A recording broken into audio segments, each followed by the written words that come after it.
पाइको स्मारकी शिलान्यास को 6 वर्ष पाचेरी अटकी प्रकल्प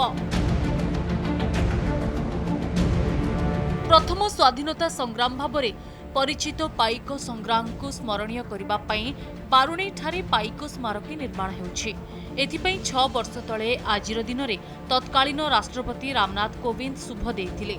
200 वर्ष पूर्ति अवसर में दिल्लीर विज्ञान भवन में पूर्वतन राष्ट्रपति प्रणब मुखर्जी पाइक विद्रोह पूर्ति उत्सव शुभ उद्घाटन करथिले। मात्र परितापर विषय बारुणी बर पाददेश पाइक स्मारकी निर्माण कच्छप गति चलुछि। 6 वर्ष में केवल पाचेरी निर्माण हो पारिछि।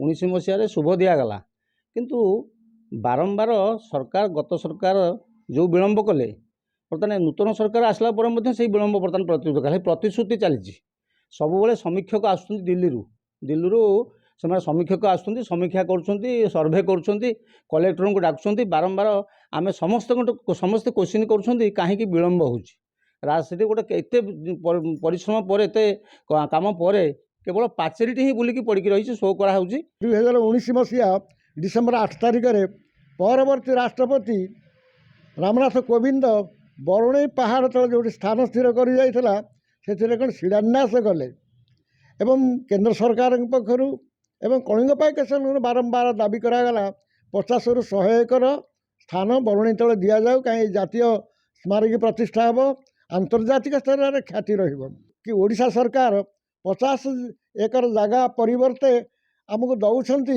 9 एकर 685 डेसिमिल ये हूँ दुर्भाग्य।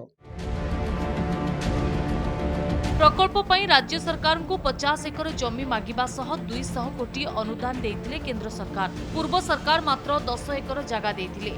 आईओएसएल को निर्माण दायित्व दिया जाइछि। तेबे जंगल जमी विद्युत और गच्छ संप्रसारण पई प्रकल्प काम आरंभ हेबारे विलंब होइतिला।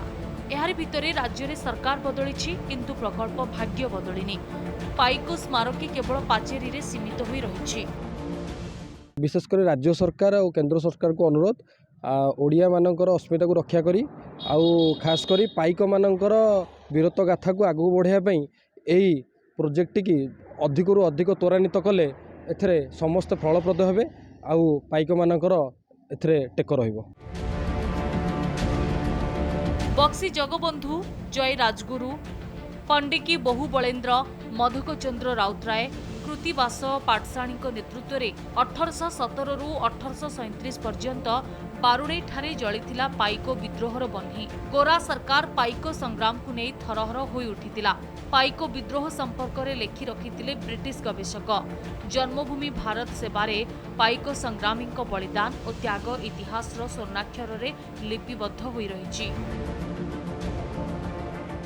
केंद्र सरकार अनुमोदन पर आरंभ होईची बरुणई निकटरे पाइक स्मारकी काम।